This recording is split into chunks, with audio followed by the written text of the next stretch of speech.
Ever get that feeling, like the world's gone kind of crazy, like the rules of the game have changed, but nobody told you? Oh, definitely, yeah.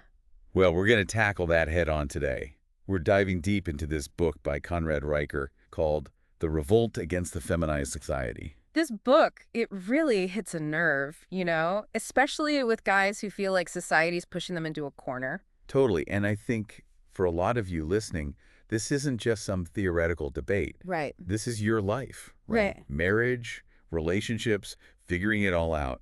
You're looking for answers, maybe even a way to push back.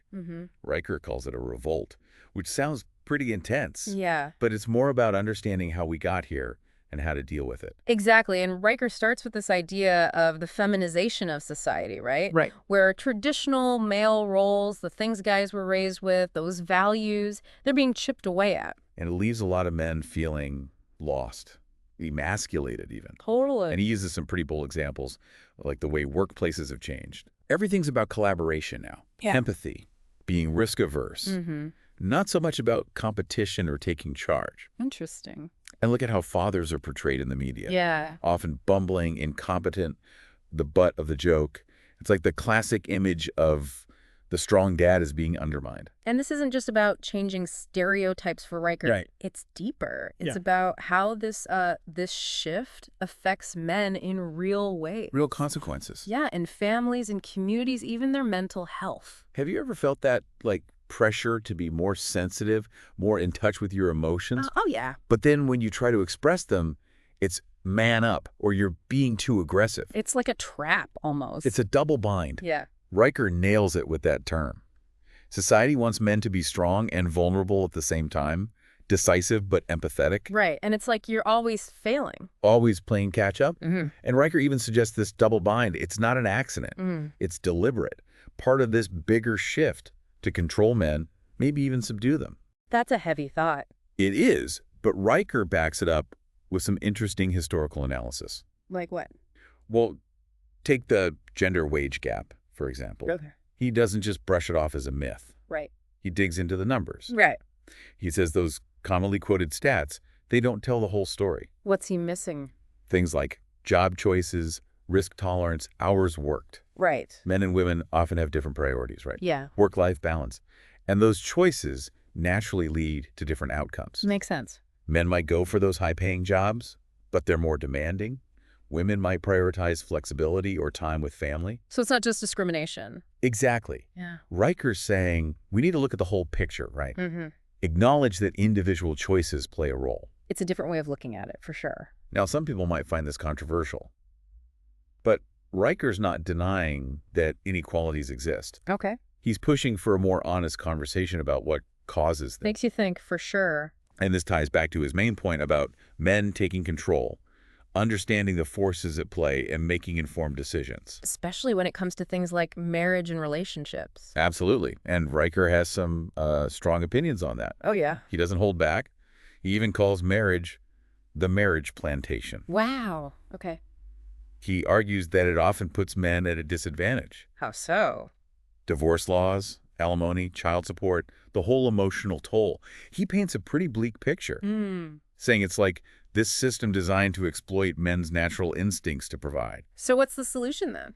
Well, he goes as far as to say men should think twice about getting married at all. Really? Yeah, and I know that sounds extreme, but his point is guys need to go in with their eyes wide open, Yeah. understand the risks, protect themselves legally and financially. Like with a prenup. Exactly, a prenup. But it's not just about the legal stuff. Okay. Riker also talks about those emotional dynamics within a marriage. He says men are often pressured to bottle up their emotions, their needs. Be the strong, silent type. Right, the rock. Yeah. And that can lead to a lot of resentment and frustration. So what's the alternative? He encourages men to speak up about their feelings, find support outside of the marriage, It's like therapy. therapy, male friendships, even support groups. He even suggests looking at different relationship models like open relationships or polyamory. Huh. Interesting. Now, I know those are pretty unconventional ideas, not for everyone, Yeah. but Riker's trying to get guys to question the status quo, to find what works for them, even if it breaks with tradition. So it's about personal freedom and taking control. And that brings us to this red pill idea that you mentioned earlier. Yes, the red pill. Right out of the Matrix. Exactly. Choosing to see the truth, even if it's uncomfortable. And in Riker's book, it's about seeing through the programming, right? The stuff society tries to tell us. Exactly. And realizing how this feminized society might be manipulating men. Then choosing to reject those narratives and forge your own path. That's powerful. It is. And for you listening, it's not about becoming some kind of angry, misogynistic guy. Okay. It's about taking control, understanding the game, making smart decisions, especially in your relationships. Right, because marriage can be a minefield. Exactly, a minefield. And that's where Riker's insights can be really valuable. Yeah, something to think about for sure. It's not just relationships and work, though. Riker argues this feminization thing, it's everywhere, like even in schools. He really goes after the education system, doesn't he? Says it's failing boys. Big time. He thinks schools favor qualities that are, well, more typically associated with girls. Makes sense. Yeah. Think about it. Zero tolerance for roughhousing. Yeah, what's that about? Riker sees that as a natural way for boys to learn, you know? Yeah. Blow off steam, figure out social cues. But it's all be quiet, sit still, don't touch. Exactly. It's like they're being punished for just being boys. And that can mess with their confidence, you know? Definitely. And then there's the emphasis on reading and writing early on. Yeah, not every kid learns that way. Riker thinks it puts boys at a disadvantage, especially those who learn better hands-on or visually. It's like the system is set up for a certain type of learner. And then you've got the whole ADHD thing. Oh, yeah. Overdiagnosis, meds like Ritalin. Riker sees that as a way to basically control boys who don't fit the mold. Make them more compliant. Exactly. Have you ever seen this play out yourself? Like with your own kids, maybe? It's something to think about, that's for sure. Because Riker believes it has a ripple effect. Boys who feel like they don't belong in school, they might struggle. Academically? Yeah. And that can affect their job choices their whole lives, really. It's like a chain reaction. He paints a pretty bleak picture. A system that's failing boys, which ultimately means it's failing society. Because we're not letting men develop their full potential, their unique strengths. Exactly. Yeah. But here's the thing. Riker doesn't just complain about it. He offers solutions. Oh, yeah. Like what? Things like bringing back shop class, hands-on learning, Makes sense. more male role models in the classroom. That's important. It's about recognizing that boys have different needs, different ways of learning. One size doesn't fit all. Exactly. And this whole idea of valuing traditional masculine traits, it ties into another area Riker explores. What's that? Religion. Interesting. He argues that religion, especially Christianity, has historically given a strong framework for masculinity. Makes sense. Yep. A fatherly God, courage, self-discipline. Men as protectors, providers. Yeah.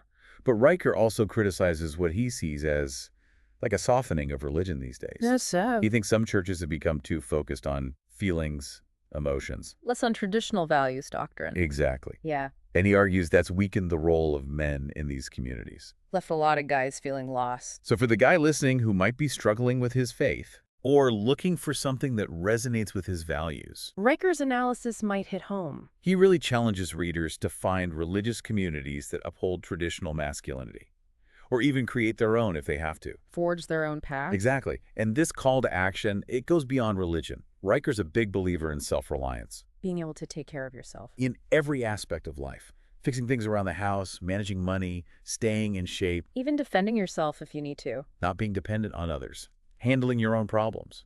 It's interesting because he ties that back to this feminized society idea Yeah. where men are coddled, discouraged from taking risks. Not allowed to be assertive. Exactly. And Riker wants men to reclaim that agency. Be problem solvers. Providers. It's about competence, Absolutely.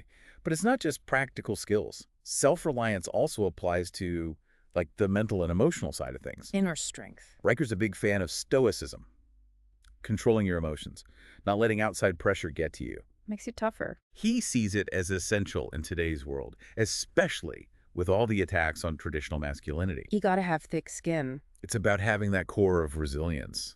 Standing by your convictions even when the world's telling you you're wrong. It's about knowing who you are. And that ties into his whole message of rejecting the victim mentality. Yeah, don't play the blame game. Own your life. Take responsibility. Because you have the power to change things. Even when it feels like the world's against you.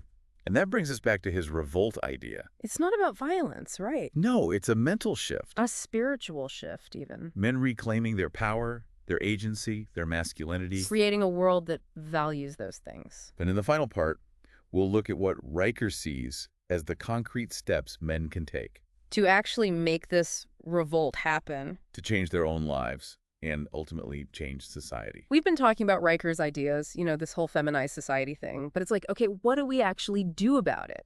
That's the key question, right? And Riker does offer some solutions. It's not just about diagnosing the problem. Right, he actually gives you a roadmap, a way to reclaim your masculinity. And it starts with those traditional virtues, the things we talked about before. Strength, courage, self-discipline, all that stuff. Responsibility. Those qualities that he sees as essential for a good life, for a strong society. But it goes beyond just individual character, It's also about community. Men supporting each other. Exactly. Sharing experiences, building each other up. He's big on male friendships, mentorships, even creating groups, organizations where men can connect. Without all the pressures of the mainstream culture. Yeah, exactly. Those male spaces, he sees them as vital. A place where you can be yourself, no judgment. A sense of belonging. And passing down that wisdom, that knowledge from one generation to the next. It's like creating a counterculture almost. A parallel society where traditional masculinity is actually valued, celebrated even. Makes you wonder, though, how do you actually find these spaces? That's a good question. Riker suggests looking for groups that fit your interests or values. Church teams, men's groups. Church, maybe. Or even just a regular get-together with friends who get it. Guys on the same wavelength. Exactly. And he's big on being proactive. If you can't find it, create it. Reach out to other guys. Organize something. Build that community yourself. Take ownership. Not just of your own life, but of the culture you want to be a part of. For yourself and for future generations. And Riker doesn't stop there. He also talks about taking action in the wider world.